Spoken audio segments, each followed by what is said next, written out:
C'est le monde de la finance. Colonna n'était pas armé, il n'a pas opposé de résistance. C'est bien elle qui a écrit « Omar m'a tué ». Voici les Rolling Stones. C'est l'heure d'ouvrir la boîte à souvenirs. Le jour où votre plongée quotidienne dans les archives d'Europe 1. Bonjour Victor Pourchet. Bonjour Dimitri, bonjour à tous. Alors ce soir au Trianon à Paris, concert caritatif en soutien au peuple iranien. Vous revenez Victor sur un show humanitaire qui en particulier a marqué l'histoire. C'était le 14 juillet 1985. Ce jour-là, le chanteur irlandais Bob Geldof réunit les plus grands noms du rock pour lutter contre la famine en Éthiopie. C'est le fameux Live Aid. Ah oui, une légende à chaque ligne de la programmation, tout simplement. Le concert du siècle, annonce-t-on à l'époque, et la renaissance de l'esprit rock pour le journaliste Yves Bigot sur Europe 1. De retrouver un esprit d'intervention, c'est un peu, je crois, pour les musiciens, retrouver une raison de faire tout ça en dehors du plaisir et de l'argent.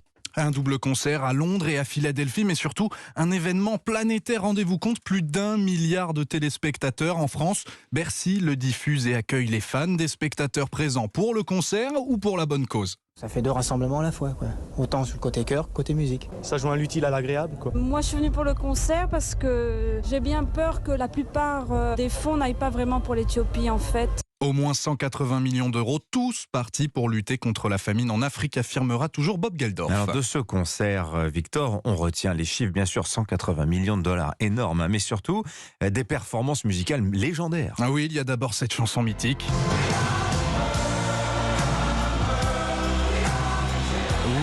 The World. Michael Jackson qui a écrit la chanson n'est pas là, mais Lionel Richie dirige USA for Africa. Patti LaBelle et Cyndi Lauper en état de grâce. Eric Clapton virtuose à la guitare. Et puis de l'autre côté de l'Atlantique, à Londres, c'est 20 minutes hors du temps.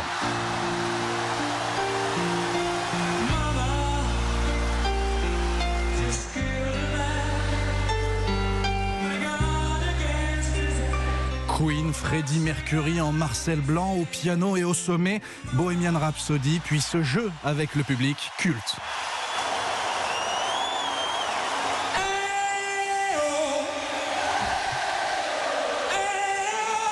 Avant que le stade de Wembley ne flambe sur We Are the Champions.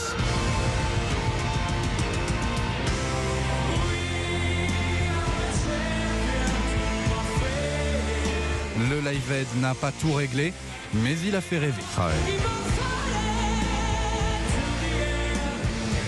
Merci beaucoup Victor Pourchet. Il nous manque Freddie Mercury. Oui. Quel concert, vous avez raison. Merci beaucoup Victor de nous avoir fait revivre ça grâce à vos archives d'Europe 1. Vous écoutez Europe 1, vous avez bien raison. Bon réveil à vous dans la prochaine demi-heure. Tiens, une idée de podcast à se mettre dans les oreilles. Une création Europe 1 Studio qui va vous emmener dans les coulisses de l'affaire Maëlys avec l'avocat de son assassin Nordal Lelandais. Et puis qu'est-ce qui se passe au Parlement européen? Perquisition tous azimuts ce week-end à Bruxelles pour des soupçons de corruption. Alors n'y a-t-il que quelques brebis galeuses un peu égarées? Ou bien est-ce un système? Ne manquez pas l'édito Europe 1 de Vincent Hervouette dans un petit quart d'heure.